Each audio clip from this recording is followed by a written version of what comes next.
Let Nixie say what she wants to say. Then Nixie, you go on mute and let Triller say You're what lucky he's I'm got not to in front of say. you, But man. Triller, So can you fuck also off. put away your Yeah, mum's? it sounds Shut very your Can you mouth. put away your feminine, mum's doesn't Shut it? your temper? mouth, That you comment bitch. sounds really feminine, doesn't it? Yeah, I lucky don't enough. care. Triller, I don't Yeah, pretend to be not a anything don't I'm woman use not your on mum's here. kind of temper woman I right you don't now. know. You You need pretend your to be dad's nothing temper. I'm fucking not. You need dad's temper, shut please. Yeah, up, whatever. Relax for a dickhead. second. Whatever. Right, Nixie, go. Nixie, you go first. Right, okay.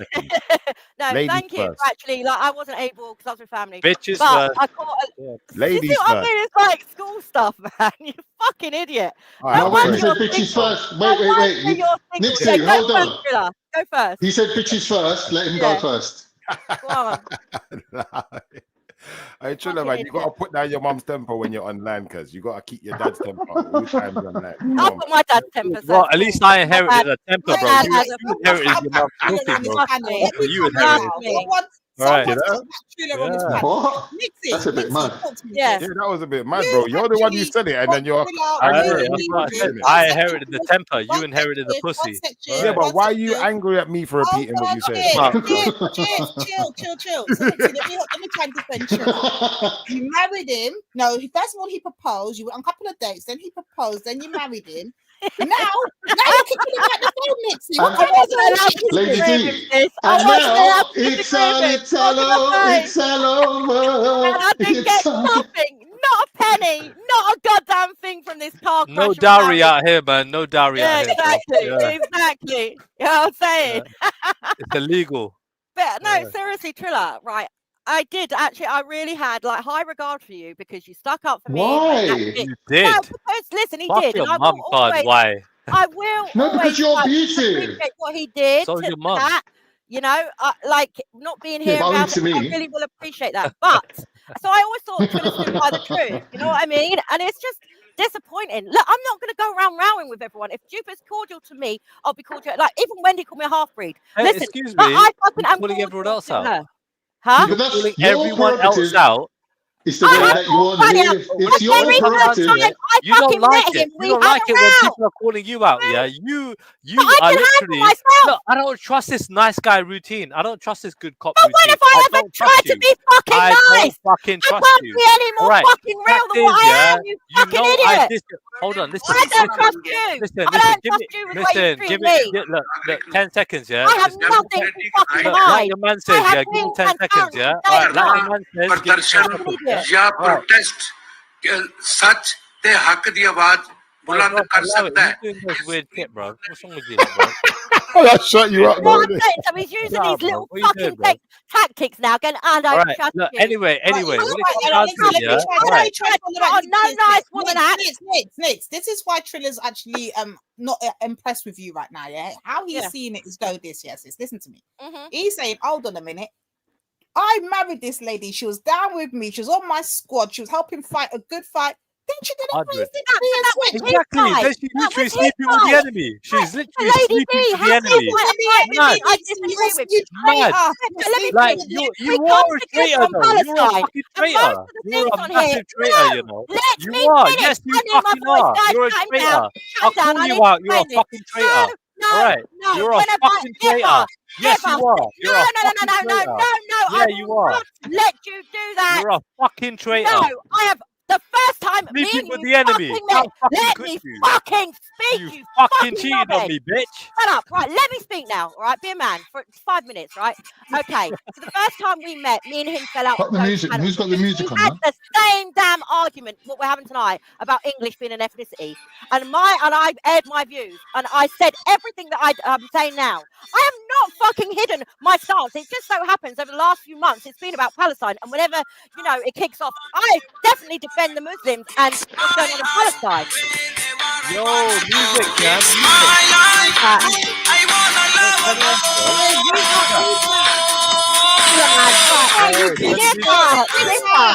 Shifter, just please. Do It would that be one, sick, Triller. wouldn't it? Do that Bro, one. Sister, bro, what are you doing? No, it's just you dickhead. Bro, what are you Who the doing? fuck is Do that? it when Triller talks, yeah? Do it when Triller talks. Bro, man, you're gonna yeah? get a All right, copyright on the stream, bro, if you dumb fuck. But listen, They so get I have copyright for your never changed singing. my stance. You dumb Now, fuck. it It's just so my happens that life. we come together a lot on That's the Palestine, Triller version. right? But when I hear you That's talking your nonsense, racist fucking don't bullshit think I'm coming not out going right to call now, your dickhead. fucking How was shit that out. racist? What? You Wait, can you we are hear from racist, Nixie? man. I want to Oh, hear sweetheart, Nixie's point of God. view. Wait, Yeah, Nixie, what was you don't saying? think I am not. All right, so